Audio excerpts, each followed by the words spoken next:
Welcome my ghouls and goblins. Today I'll be reviewing some special customs for this year for October. Not only for October, but Hispanic Heritage Month and Day of the Dead.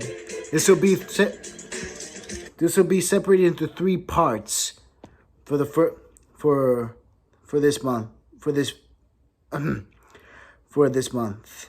All three videos will be released at the same time, but we'll have to wait and see, won't we?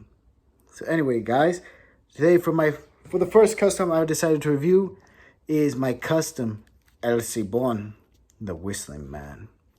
For the backstory for this custom, I wanted to make something special for this year. He comes with other two figures, which we reviewed later. But I decided to start with Latin culture. I admire the myth and legends of all these. They are truly terrifying spirits for the occasion, for this month and the day. So the backstory between El Silbon, he was once a child who became so spoiled that he made a gruesome mistake when he took the life of his father. His grandfather tied him to a tree, whipped his back, and pierced it with pierced it with hot pepper juice and lemons. He tossed his father's remains on his back, and his grandfather hunting dogs devoured him. He cursed him, and he became El Silbon, the Whistling Man. He now travels the lands in, I think, Puerto Vallarta. No, that wasn't called.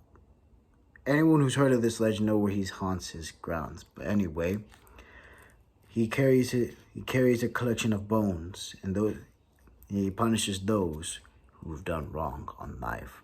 So I decided to make him into a custom, and I think it came out pretty good. I made the clothes out of paper towels and made them look all tattered and old. And the face I based off of one video where he's made in his own way, and based it off that a little bit. The base body I used is a Morbius figure, and I didn't sadly make him an accessory with the bag. That might be made for next time. But this figure is pretty unsettling to look at, and I'm glad it came out like that. It was a lot of fun making this figure. And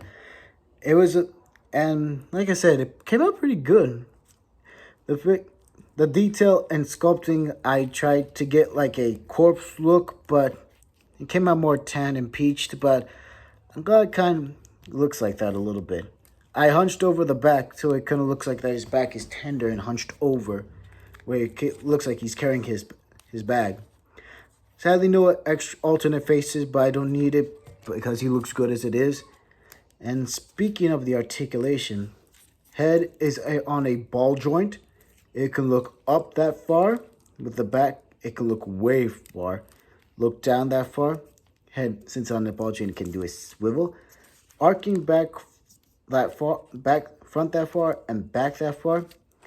Arms can move out that far. I don't want to do 360 because it might ruin the figure, might ruin the jacket. Double jointed elbow, hinge it up and down. Leg move out that far and back that far. Decent spread. And of course, double jointed leg. And of course, a thigh swivel. A bladed cut swivel. Leg, foot. And of course, I don't want to put the foot down, but a good pivot. So overall, the articulation still works on this figure, and you can get some good, decent poses with him. And if you straighten him out, this guy is pretty tall for his height, like crazy tall. Because here he is next to my custom Popcross Studios Suicide Squad Danny Phantom, and they look like they're almost at the same height if I take off the hat, which I'm not going to. Here he is next to my custom loose Titan form. And if I took off the hat of this figure, she'd definitely be on the small side. Here he is next to my custom Amy Rose. Oops. And I feel like she's on the... And I feel like she's definitely on the short side of it. Again, sorry, something fell over. Of course, here he is next to my custom bunny rabbi, which these two kind of look are almost on the same height. Almost. Overall, this figure came out pretty good, but I prefer to keep him hunched over. Gives it a more creepy look. So overall, this figure came out really good. But I would not be ending the video right here. It is only the first part of many tales I wish to continue, and you shall see it in a bit.